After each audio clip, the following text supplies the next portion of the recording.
বিধানসভা সমষ্টিৰ উপ নিৰ্বাচনৰ ক্ষেত্ৰত তামোলপুৰ সমষ্টিও ব্যতিক্ৰম নহয়। 58 নং তামোলপুৰ বিধানসভা সমষ্টিত ইতিমধ্যে যিখন নিৰ্বাচনী যুঁজ, এই নিৰ্বাচনী যুঁজখন যথেষ্ট আকৰ্ষণীয় হোৱা পৰিলক্ষিত হৈছে। ইতিমধ্যে মিত্ৰজোঁটৰ প্ৰাৰ্থী জলেন্দ্ৰমাৰীৰ হৈ প্ৰচাৰ চলাইছে অসমৰ মুখ্যমন্ত্ৰী হিমন্ত বিশ্ব শৰ্মাৰ লগতে কেইবাগৰাকীও জ্যেষ্ঠ নেতাই আহি ইয়াত প্ৰচাৰ চলাই আছে। আৰু ইয়াৰ বিপৰীতে আচলতে কংগ্ৰেছেও এই ক্ষেত্ৰত যথেষ্ট ধৰণে এই প্ৰচাৰ কাৰ্য চলোৱা পৰিলক্ষিত হৈছে। যোৱাকালি তামোলপুৰত প্ৰচাৰ কাৰ্য চলাইছিল কংগ্ৰেছৰ সভাপতি ভূপেন বৰাকে ধৰি দেৱবৰ শইকীয়া, আৰু আজিও আচলতে তামোলপুৰৰ বিভিন্ন প্ৰান্তত আজি প্ৰচাৰ কাৰ্য চলাইছে পূৰ্বৰ সভাপতি ৰিপুণ বৰা ডাঙৰীয়া। আমাৰ সৈতে ৰিপুণ বৰা ডাঙৰীয়া আছে, আৰু তেখেতৰ ওচৰত মই পোনপ্ৰথমে তেখেতৰ ওচৰলৈ গৈছোঁ পোনপটীয়াভাৱে। মই তেখেতৰ পৰা জানিব বিচাৰিম আচলতে এইবাৰ নিৰ্বাচনী যুঁজখন তামোলপুৰত যথেষ্ট আকৰ্ষণীয় হোৱা পৰিলক্ষিত হৈছে। যদিও উপ নিৰ্বাচন ইতিমধ্যে শাসক গোষ্ঠীয়ে মিত্ৰজোঁটৰ প্ৰাৰ্থীগৰাকীৰ কাৰণে যথেষ্ট ধৰণে তেখেত তৎপৰ হোৱা পৰিলক্ষিত হৈছে। আৰু এই ক্ষেত্ৰত পিছ পৰি থকা কাৰণে কংগ্ৰেছ দলো যোৱাকালি ভূপেন বৰাকে ধৰি দেৱব্ৰত শইকীয়াকে ধৰি আটাই আহি যিগৰাকী প্ৰাৰ্থী ভাস্কৰ দাহাল হৈ ইয়াত নিৰ্বাচনী চলাইছে। আৰু আজি আপুনি আহিছে, আহি যথেষ্ট ঠাইত তামোলপুৰত আপুনি পৰিভ্ৰমণ কৰিছে, সভা সমিতি কৰিছে, আজি ইয়াত উপস্থিত হৈছে এতিয়া নাগৰিকজুলিত। কি ক'ব এতিয়া? ইয়াত প্ৰথম কথাটো হৈছে, যদিও যোৱাবাৰ ইয়াত ৰাইজে UPPL BJPক ভোট দিছিলে বা অসমতে হয়তো ৰাইজে BJP চৰকাৰ প্ৰতিষ্ঠা কৰিলে, কিন্তু এই 3টা মাহতে ৰাইজৰ আমুৱাই গ'ল, ৰাইজৰ সম্পূৰ্ণ মোহভংগ হ'ল, আৰু ৰাইজে এতিয়া ক'বলৈ ধৰিছে এইটো বিশ্বাসঘাতক দল আৰু জনবিৰোধী দল। ৰাইজৰ তেজ কঢ়ি খাইছে। আজি মূল্য বৃদ্ধিয়ে যেনেকুৱা কৰিছে, বহুত মানুহৰ চৌকাত আজি জুই যোৱা নাই। বহুত মানুহৰ কোনোবা মানুহে এসাঁজ খাই এসাঁজ এৰিব লগা এটা অৱস্থা আজি হৈ গৈছে। গতিকে এইকাৰণে ৰাইজে এইবাৰ ঠিক কৰিছে এশিখনি দিব। গতিকে ৰাইজে আকৌ ভাবিছে যে আমাক কংগ্ৰেছৰ দিনেই ভাল, কংগ্ৰেছকেই লাগে। গতিকে সেইকাৰণে আৰু তেওঁলোকে গোটেই সমাজখন বিষাক্ত কৰি পেলালে। জাতি, ধৰ্ম, বৰ্ণ, ভাষা, গোষ্ঠীৰ নামত যিবিলাক বিভাজন ৰাজনীতি কৰিছে, এইবিলাক ৰাইজে কেতিয়াও সমৰ্থন নকৰে। ৰাইজে এইবিলাক ভাল পোৱা নাই। ৰাইজৰ মূল কথা অন্ন বস্ত্ৰৰ সমস্যা, ভাত কাপোৰৰ সমস্যা, এইবিলাক এতিয়া তেওঁলোকে পাহৰিলে। এইবিলাক তেওঁলোকে সম্পূৰ্ণৰূপে পাহৰিলে। ৰাইজৰ উন্নয়ন পাহৰিলে, ক্ষমতা পাই গ'ল, বছ হৈ গ'ল। গতিকে এতিয়া সেইকাৰণে তেওঁলোকে অকল আদানী আম্বানীক লৈ ব্যস্ত, পুঁজিপতিক লৈ ব্যস্ত। ৰাইজে এই কথাবিলাক উপলব্ধি কৰিছে। বিত্তীয় চুক্তিলৈ আচলতে তামোলপুৰত যথেষ্টখিনি হৈছে। তামোলপুৰ জিলা হ'ল বা তামোলপুৰ চিকিৎসা মহাবিদ্যালয় হ'বলৈ হৈছে বা হ'ব, আধাৰশিলা স্থাপন হৈছে। চাবলৈ গ'লে তামোলপুৰত যিখিনি জিলাকে ধৰি যিখিনি হৈছে, এই ক্ষেত্ৰত BTRৰ যিখিনি চুক্তিৰ আধাৰত হৈছে, এই ক্ষেত্ৰত কি ক'ব আপুনি? নহয়, BTRৰ চুক্তিৰ আধাৰত হ'লেও BTR চুক্তিটো তেওঁলোকেতো BTCৰ যিখন চুক্তি আছিল সেইখনতকৈও দুৰ্বল কৰিলে। বড়ো জাতিৰ গোটেই স্বাৰ্থৰ বিৰুদ্ধে গ'ল BTR চুক্তিখন। কাৰণ BTR চুক্তিত 16টা আগতে BTCৰ যি 16টা বিভাগ কমপ্লিটলি BTCৰ আণ্ডাৰত দিছিলে, এতিয়া এই 16টা বিভাগ উপায়ুক্তৰ আণ্ডাৰলৈ লৈ গ'ল। উপায়ুক্তৰ গতিকে ইয়াততো তেওঁলোকেতো হেৰুৱাইছেহে, বড়ো ৰাইজে হেৰুৱাইছেহে। আৰু আজি প্ৰমোদ বড়োৱে তেওঁ গোটেই আত্মসমৰ্পণ কৰিছে BJPৰ ওচৰত। কেৱল ক্ষমতাৰ কাৰণে তেওঁ আত্মসমৰ্পণ কৰিছে।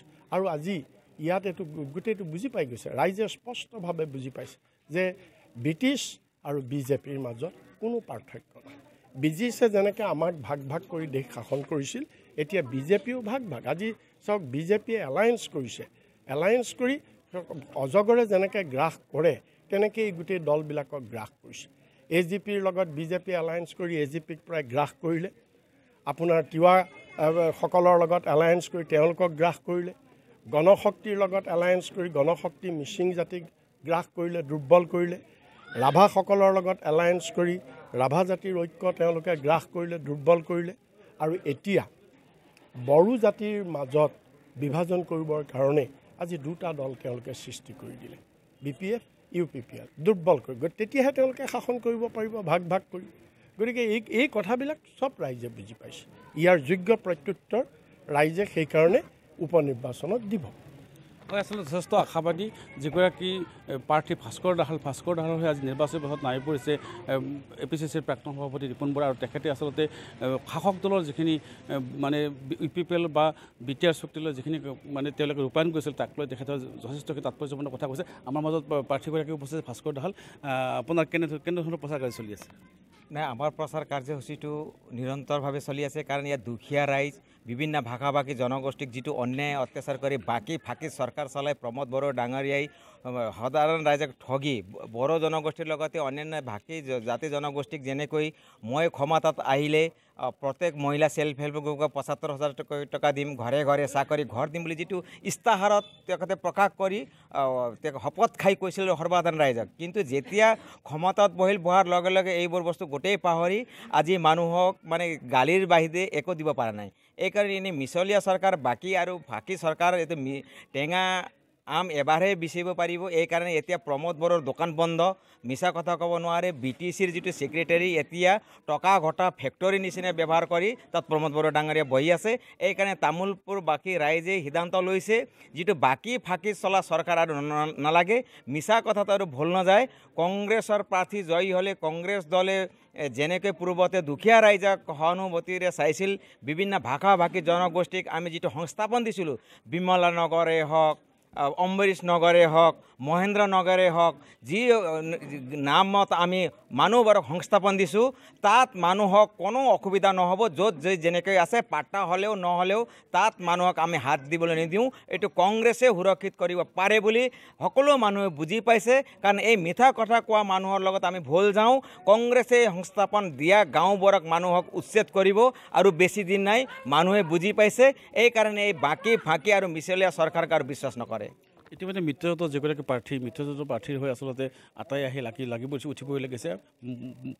মুখ্যমন্ত্ৰী আহিছে, জ্যেষ্ঠ মন্ত্ৰী বহু কিবা আহিছে, আহি ইয়াত নিৰ্বাচনী সভা চলাই আছে, প্ৰতিদিনে চলি আছে। এই ক্ষেত্ৰত আপোনাৰ প্ৰত্যাহ্বানৰ সৃষ্টি নহৈছে জানো?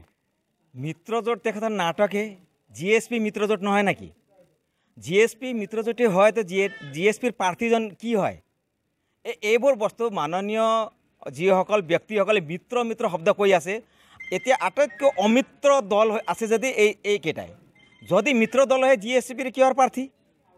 যদি মিত্ৰ দলেহে BJPৰ কৰ্মকৰ্তাসকলক বা যিজনে প্ৰাৰ্থী বিচাৰিছিল তেখেতসকলক মানে সাধাৰণ মানুহ সিহঁতে নহ'লে আমি জিকিম বুলি UPPL দাম্ভিকতা মাৰি কিয় খেদি দিয়ে, কিয় সন্মান নিদিয়ে? আৰু UPPL কৰা যি অজস্ৰ সংখ্যক UPPL কৰ্মকৰ্তা আছিল, প্ৰমোদ বড়োৰ কথাত উঠা বহা কৰা হয়জুৰ কোৱাজনকহে UPPL বুলি ধৰি লৈছে। বাকীবোৰ UPPL কৰাৰ মানুহৰ অৱস্থা চাওক, কাক ঠিকা ঠকলি দিছে, কাক চাকৰি দিছে। আমি যিটো কৈছোঁ ৭৫,০০০ টকা দিম সেল্ফ হেল্প গ্ৰুপক, আমাক নালাগে। UPPL কৰা মহিলাক দিছে নেকি? তেখেতসকলকো দিয়া নাই। সোহম কাৰ্যসূচীত যিটো গোটেই ভাৰতবৰ্ষত নিবনুৱা ল'ৰাই ৫০,০০০ টকাকৈ পালে, BTCত প্ৰমোদ বড়ো ডাঙৰীয়াই কেইজনক দিলে? আমাক সাধাৰণ শ্ৰেণী মানুহক নালাগে। কেইজন বড়ো যুৱকক দিলে? এজন বড়োক নিদিলে। দিয়াৰ পৰা বঞ্চিত কৰাৰ লগে লগে শুই থকা মানুহক হত্যা কৰাৰ পিছতো ইনকাউণ্টাৰ উগ্ৰপন্থী সজোৱা হৈছে। আমি প্ৰশ্ন কৰিছোঁ, যিজন বড়ো ল'ৰা ঘৰত শুই আছিল তাক যদি গুলি লাগি মাৰি কেনেকৈ ইনকাউণ্টাৰ হৈছে? ইনকাউণ্টাৰ হ'লে তাৰ হাতত বন্দুক থাকিব লাগিব, গুলি থাকিব লাগিব। যিজন প্ৰমোদ বড়োৱে বড়ো জাতি জনগোষ্ঠীৰ সুৰক্ষাৰ কাৰণে আজি গাঁঠি দখল কৰিছিল, এইজন প্ৰমোদ বড়ো ডাঙৰীয়াই আজি BTCৰ ক্ষমতা কৰ্তন কৰি আজি দিছপুৰক চাৰেণ্ডাৰ আত্মসমৰ্পণ কৰি আছে। বড়ো মানুহক হত্যা কৰি তেখেতক উগ্ৰপন্থী সজাবলৈ খুজি আছে। একমাত্ৰ তেখেতে গৰীব মানুহৰ, দুখীয়াৰ মানুহৰ ধন টোপলা বান্ধি ধনী মানুহ হৈ আজি প্ৰমোদ বড়ো জাতীয় হত্যাৰ সংগ্ৰামী নেতা হৈ থকা নাই, তেখেত আদানী আম্বানীৰ বন্ধু হৈ গ'ল। এইকাৰণে বড়ো জাতিৰ, অকল বড়ো জাতিৰ বুলি নহয়, সাধাৰণ শ্ৰেণী বিভিন্ন ভাষা ভাষী জনগোষ্ঠীৰ কাৰণৰ পৰাও বহুত দূৰলৈ গুচি গ'ল। এতিয়া প্ৰমোদ বড়ো নহয়, প্ৰমোদ আদানী, প্ৰমোদ আম্বানী হ'ব আৰু বেছি দিন নালাগে। হয়, আচলতে যি উপনিৰ্বাচনক লৈ আচলতে শাসক বিৰোধী আটাই আচলতে অতি তৎপৰ হৈ এই নিৰ্বাচনত অৱতীৰ্ণ হোৱা পৰিলক্ষিত হৈছে। আটাই আচলতে কোনে দিছপুৰৰ মচনদ দখল কৰে তাক লৈ আচলতে আটাই আচলতে যুদ্ধদেহী মনোভাৱেৰে আচলতে উপনিৰ্বাচনত নামি পৰিছে।